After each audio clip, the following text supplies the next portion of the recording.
Hey, Reggie Simmons here. Wanted to record this video to talk a little bit about an exchange that I had via Facebook a few days ago. I received a message from a guy who has read a couple of my articles on maintaining a healthy diet while traveling, eating on the go, etc., etc. So he kind of shot me an email and kind of asked for a couple of tips because he and I have a pretty similar background in that I was a pharmaceutical sales rep once upon a time. He's going into financial planning, and he recognized that both of those jobs are fairly demanding jobs where you're not necessarily at a desk every day and you're kind of on the go. You're sometimes having to grab meals where you can, and then you also typically will have a lot of lunches and dinners at restaurants which don't always have the most healthy choices. So he was kind of asking for some tips on ways that I managed and maintain my diet while in that type of job. So I thought that I would record this video and kind of, again, convey, our exchange with the hope that some of you out there may have similar questions and that you might also be able to benefit from these tips. So I actually have my computer screen in front of me so I can make sure that I pass on the tips appropriately. So the first tip that I gave him was to make sure that he was prepping his food on the weekends. That's always, in my opinion, the number one thing that you want to do to make sure that you're not just grabbing whatever's handy, and you actually have your meals if you are adhering to a specific diet. The other tip that I provided is to never leave home without a cooler. When I worked in the field as a rep, I always had a bunch of snacks and a bunch of meals packed in a cooler in baggies and containers, sitting on the back seat with ice. So I always had that. What I also kind of mentioned to him was back then, I also used a lot of protein shakes throughout the day. So I always had a protein shake, with the powder and a couple of bottles of water in the car. So if I couldn't eat a solid meal, I could grab a protein shake if I needed to. He was kind of asking about, how do I manage my diet if I have a lunch or even a dinner for that matter with a client.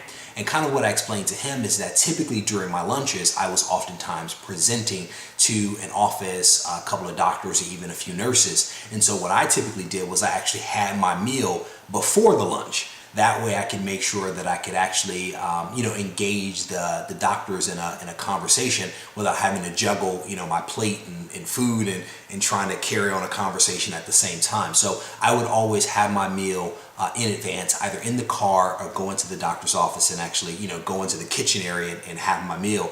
But that way I was able to, actually eat the foods that I needed to eat versus maybe some of the foods that I had ordered for that particular office's lunch.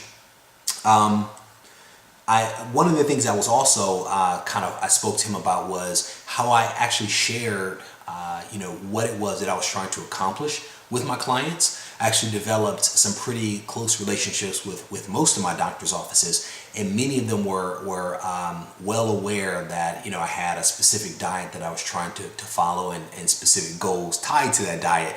And so a lot of them didn't really give me a hard time if I wasn't eating during the lunch because they knew I had already eaten, or they knew that why I was eating early was because I was trying to adhere to that diet. So I think that's always an important thing, is that if you can be open and honest with people around you, then I think that they're more understanding if you have to do certain things that are considered a little odd.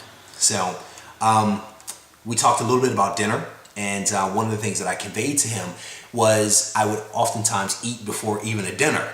And if I had to go to a dinner, I would eat before, and then at the actual dinner, I would have something small like a salad or a piece of fish or something like that didn't have a lot of calories, but I could certainly kind of eat and still be part, of the dinner dynamic, if you will.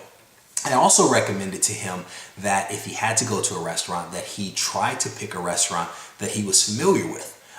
What I've done is I actually worked out some pretty good relationships with the restaurants where I would, have a dinner meeting or a presentation for that matter. And a lot of the kitchen staff or the waiters would actually prepare meals specifically for me that, didn't have salts and didn't have sauces and were pretty basic foods. So that was another tip that we kind of talked about.